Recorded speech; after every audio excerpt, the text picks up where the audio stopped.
नमस्कार प्रणाम, मैं आप सबका छोट भाई गीतकार टुट्टू नहीं यादव। और अभी तक तो डिले हो रहा था किसी कारणवश, बट फाइनली कल पोस्टर आ रहा है हमारे अनंता म्यूजिक वर्ल्ड से। बड़े भैया ट्रेंडिंग स्टार खेसारी लाल यादव और कविता यादव जी की आवाज में बहुत ही बेहतरीन कावर गीत।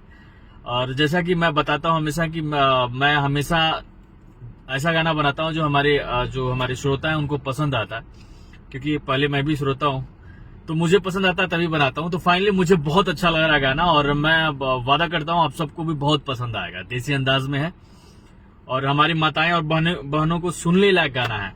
तो फाइनली बहुत मजा आने वाला है और कल फाइनली पोस्टर आ रहा है और 3 तारीख को सुबह 6:30 बजे पूरा फुल वीडियो पूरा धमाल के साथ एकदम आप सबके बीच में रहेगा और एकदम सुनिए, एकदम धमाल मचा दीजिए। तो फाइनली कल पोस्टर आ रहा है और शाम को टीजर आएगा परसों मॉर्निंग में, यानी कि 3 तारीख को फुल गाना हमारा अनंता म्यूजिक वर्ल्ड पे रहेगा। तो आप लोग सुनिएगा, मजा आएगा, एकदम धमाल मचाएगा। Thank you.